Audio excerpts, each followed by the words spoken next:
Mga kapatid, ang humiliya po ngayong araw ng linggong ito ay hango po sa babasahin kong ito. Mateo, Kapitulo 25, versikulo 31 hanggang 46. Ang paghuhukom.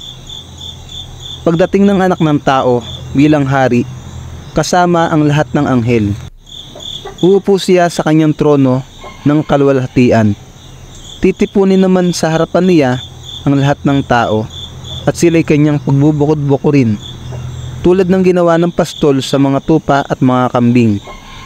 Inilagay nito sa kanyang kanan ang mga tupa at sa kaliwa naman ang mga kambing. Kaya't sasabihin ng hari sa mga nasa kanan niya, "Hali kayo, mga pinagpala ng aking ama, pumasok kayo at tanggapin ang kahariang inihanda para sa inyo mula pa nang likhain ang daigdig. Sapagkat ako'y inyong pinakain nung ako'y nagugutom, ako'y inyong pinainom nung ako'y nauuhaw. Ako'y isang dayuhan at inyong pinatuloy. Ako'y walang maisuot at inyong dinamitan. Nagkasakit at inyong dinalaw. Nabilanggo at inyong pinuntahan." Sasagot ang mga matuwid, "Panginoon, kailan po namin kayo nakitang nagutom at aming pinakain, o nauhaw at aming pinainom? Kailan po kayo naging dayuhan at aming pinatuloy, o kayo walang maisuot at aming dinamitan? At kailan po namin kayo nakitang nagkasakit o nabilanggo at kayo aming dinalaw?"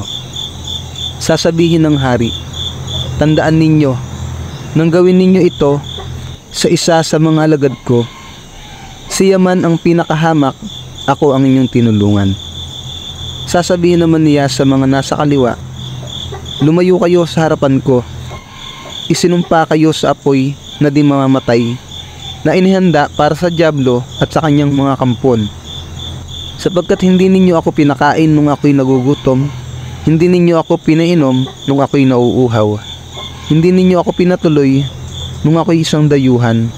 Hindi ninyo ako dinamitan nung ako'y walang maisuot. Hindi ninyo ako dinalaw nung ako'y may sakit at nung ako'y nasa bilangguan." At sasagot din sila, "Panginoon, kailan po namin kayo nakitang nagutom, nauhaw, walang matuluyan, walang maisuot, may sakit o nasa bilangguan, na hindi namin kayo tinulungan?"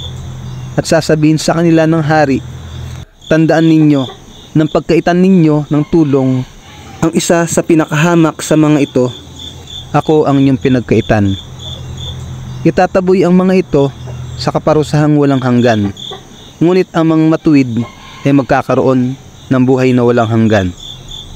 Ang mabuting balita ng Panginoon. Pinupuri ka namin, Panginoong Hesukristo.